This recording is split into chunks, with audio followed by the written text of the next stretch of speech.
Subscribe Miujiza TV. Karibu sana mtazamaji wa Miujiza TV, na hii ni Miujiza Updates. Mimi naitwa Beaver Phrase, Kirumba ndio kodi ya ushindi. Miongoni mwa taarifa zilizotufikia hivi punde ni kuhusiana na golikipa wa zamani wa timu za Majimaji ya Songea, Simba Sport Club na Yanga Sport Club, Doi Mok, raia wa Jamhuri ya Kidemokrasia ya Kongo, amefariki dunia baada ya kuchomwa moto na wananchi wenye hasira kali. Inaelezwa asubuhi ya Machi 6, 2025, Doi ambaye alikuwa tayari amepatwa na matatizo ya afya ya akili, amekuwa akitembea barabarani kama chizi. Alitoka kwake akielekea nyumbani kwa mwanae, ambapo mahali alipokuwa akienda huko Bukavu kuna wafungwa ambao walitoka gerezani na walishtakiwa kuwa na tabia ya kuwaingilia watu ndani na kuwaibia vitu. Kwa hiyo wananchi waliamua kuchukua sheria mkononi kutokana na kitendo cha wafungwa hao kufanya vitendo ambavyo inaelezwa kuwa wananchi walikutana na Doi ambaye alikuwa anatoka kwa mwanae na wakamjumuisha miongoni mwa wahalifu hao. Wananchi hao walimfunga minyororo sambamba na watu wengine watatu na kumchoma moto. Tuungane na moja kati ya shuhuda kutokea Kongo akieleza namna ambavyo hali jinsi ilivyokuwa. Kwa taarifa ya Doi, ni kweli bwana Doi kafariki, kachomwa moto kama nilivyotuma picha hapo. Yani nilikuwa nafuatilia nijue sababu kubwa ni nini iliyosababisha mpaka achomwe moto.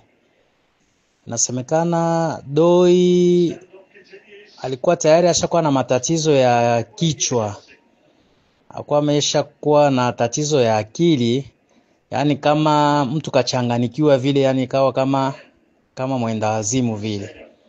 Kwa hiyo alikuwa anatembea barabarani, alikuwa anatembea barabarani kama chizi vile. Sasa inasemekana leo asubuhi alfajiri kwenye mida saa 11 alitoka nyumbani kwake, alikuwa anaenda nyumbani kwa mwanae. Sasa mida ile ya saa 11 ile akawa anaenda. Sasa alivyoenda, kwa sababu inasemekana huko Bukavu kuna wafungwa wale ambao walitoka magerezani, ambao sijui walikimbia walitolewa. Sasa wamesha kuwa na tabia kuingilia watu, kuwaibia watu vitu, wanaingilia watu ndani.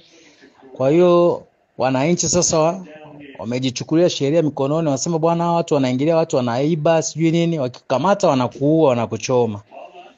Sasa katika zile harakati za Doi asubuhi kutoka ile saa 11 kwenda kumwangalia mwanae, alivyoenda huko katika kurudi ndo akakutana na wananchi. Waliomchoma ni wananchi. Wakamwona alivyokuwa mchafu barabarani huko ovyo ovyo, wakamkamata, ndo wakamfunga huo mnyororo huo, wakampiga kiberiti. Kwa hiyo wameua watu kama watatu hivi.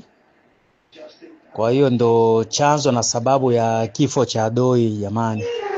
Ni leo asubuhi ndo Doi kafariki, leo asubuhi, na hilo tukio limetokea leo asubuhi.